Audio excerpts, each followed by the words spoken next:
इस वीडियो में हम देखेंगे कि कैसे छत्रपति संभाजी महाराज की शहादत के बाद मराठाओं ने मुगलों के खिलाफ जबरदस्त संघर्ष किया, कैसे संताजी घोर पड़े और धनाजी जाधव ने गुरिल्ला युद्ध की रणनीति अपनाकर औरंगजेब की सेना को परेशान किया, और आखिर में देखेंगे कि किस तरह कर्मों का फल भोगते हुए औरंगजेब का अंत हुआ। पूरी कहानी जानने के लिए वीडियो को अंत तक देखें। सन 1689 मुगल सम्राट औरंगजेब ने छत्रपति संभाजी महाराज को पकड़कर बड़ी क्रूरता से उनकी हत्या करवा दी। यह घटना मराठा साम्राज्य के लिए न केवल एक आघात थी, बल्कि उनके स्वाभिमान को चुनौती भी थी।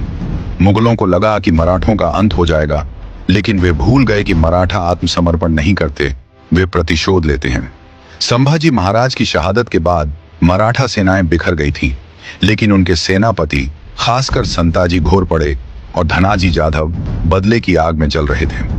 उन्होंने कसम खाई कि वे औरंगजेब को चैन से नहीं बैठने देंगे। मराठों ने खुली जंग लड़ने के बजाय छापामार युद्ध, गुरिल्ला वॉरफेयर की नीति अपनाई।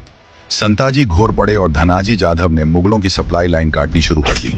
मराठा सरदारों ने मुगल सैनिकों पर अचानक हमले कर उनकी रसद और हथियार लूट लिए। मराठे पहाड़ों और जंगलों का सहारा लेकर मुगलों पर छिपकर वार करते और फिर गायब हो जाते। पुणे, सतारा और बीजापुर में मुगलों की चौकियों पर हमला किया गया, जिससे मुगल सेना कमजोर होने लगी। इन हमलों से औरंगजेब बेचैन हो उठा। उसे समझ नहीं आ रहा था कि मराठे बिना किसी बड़ी सेना के भी इतनी परेशानी कैसे खड़ी कर सकते हैं। उसने अपने सेनापतियों को आदेश दिया कि किसी भी हालत में मराठों का अंत किया जाए, लेकिन मराठों की रणनीति इतनी प्रभावी थी कि मुगल सेना एक एक करके हारने लगी। सन 1690 के आसपास मराठा सेना को सूचना मिली कि औरंगजेब का बेटा शाह आलम उर्फ मुअज्जम दक्षिण भारत में एक महत्वपूर्ण सैन्य अभियान का नेतृत्व कर रहा था।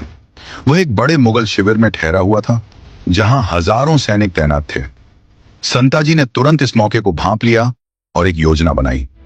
संताजी ने अपने भरोसेमंद सैनिकों को इकट्ठा किया और रात के समय हमला करने की रणनीति बनाई। उनका उद्देश्य केवल युद्ध नहीं था, बल्कि मुगलों को मानसिक रूप से तोड़ना था। वे चाहते थे कि औरंगजेब को यह एहसास हो कि मराठे अभी भी जीवित हैं और वे संभाजी महाराज की मौत का बदला जरूर लेंगे। एक चंद्रहीन रात में संताजी और उनके सैनिक मुगलों के शिविर की ओर बढ़े। मराठों ने अपने घोड़ों को दूर रखा और छुपते छुपाते मुगल शिविर में प्रवेश किया। जब अधिकांश मुगल सैनिक सो रहे थे, तब अचानक संताजी के योद्धाओं ने हमला बोल दिया। मराठों ने मुगलों की खाद्य सामग्री और गोला बारूद के भंडार में आग लगा दी। सोए हुए सैनिकों पर अचानक हमला कर कई को मार गिराया। मराठों ने मुअज्जम के शाही तंबू तक पहुंचकर उसकी कीमती पोशाकें और झंडे जला दिए। मुअज्जम खुद किसी तरह भागने में सफल रहा, लेकिन उसकी सेना बुरी तरह बिखर गई। चारों ओर आग की लपटें उठने लगी, जिससे पूरा शिविर भगदड़ में बदल गया। जब यह खबर औरंगजेब तक पहुंची, तो वह आग बबूला हो गया। एक शहजादे पर इस तरह का हमला मुगलों के लिए बड़ा अपमान था। औरंगजेब समझ चुका था कि मराठे अब रुकने वाले नहीं हैं। दिल्ली की गद्दी पर वर्षों तक राज करने वाला मुगल सम्राट औरंगजेब अब बूढ़ा और थका हुआ था। औरंगजेब ने अपना जीवन युद्ध, राजनीति और कट्टर धार्मिक नियमों के बीच बिता दिया था, लेकिन अब जब उसकी उम्र 88 वर्ष हो चुकी थी, औरंगजेब का शरीर धीरे धीरे जवाब देने लगा था। औरंगजेब उस समय अहमदनगर, वर्तमान महाराष्ट्र में था। लंबे समय तक दक्षिण भारत में विजय प्राप्त करने के प्रयास में उसने अपना साम्राज्य बढ़ाने की कोशिश की, लेकिन उम्र और बीमारियों ने उसे कमजोर कर दिया था। औषधियां भी अब कोई प्रभाव नहीं डाल रही थी।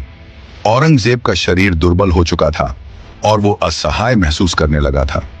रात के समय जब औरंगजेब अकेला होता, तो अपने किए गए कर्मों के बारे में सोचता। औरंगजेब ने अपने ही भाइयों को खत्म कर दिया था, अपने पिता शाहजहां को बंदी बना दिया था और कई मंदिरों को तोड़ा था। अब जब जीवन का अंतिम पड़ाव था, तो उसके पास सिर्फ पछतावे और अकेलापन बचा था। औरंगजेब के पास धन दौलत की कोई कमी नहीं थी, लेकिन वो जानते थे कि मृत्यु के बाद यह सब यहीं रह जाएगा। औरंगजेब ने अपने पुत्रों को पत्र लिखा, मैंने बहुत पाप किए हैं, मेरी आत्मा बेचैन है, मैं नहीं जानता कि अल्लाह मुझे माफ करेगा या नहीं। औरंगजेब की मृत्यु 3 मार्च 707 को हुई। इतिहास साक्षी है कि शक्ति और क्रूरता से स्थापित किया गया साम्राज्य अंततः नष्ट हो जाता है, लेकिन मनुष्य के कर्मों की छाया सदा उसके साथ रहती है। औरंगजेब की कथा भी यही सिद्ध करती है कि अंततः हर व्यक्ति को अपने कर्मों का ही फल भोगना पड़ता है। छत्रपति संभाजी महाराज की शहादत व्यर्थ नहीं गई। उनकी वीर गति ने मराठाओं के भीतर एक नई ज्वाला प्रज्वलित कर दी। उन्होंने अपनी शक्ति को और अधिक संगठित किया और संघर्ष को नए आयाम तक पहुंचाया।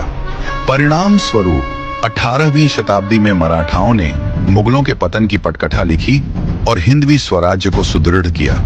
यह इतिहास हमें सिखाता है कि अन्याय के विरुद्ध किया गया संघर्ष कभी निष्फल नहीं जाता। सच्चे योद्धा अपने सम्मान और स्वतंत्रता के लिए अंतिम क्षण तक लड़ते हैं और उनकी विजय केवल रणभूमि तक सीमित नहीं होती, बल्कि आने वाली पीढ़ियों के लिए प्रेरणा बन जाती है। हर हर महादेव।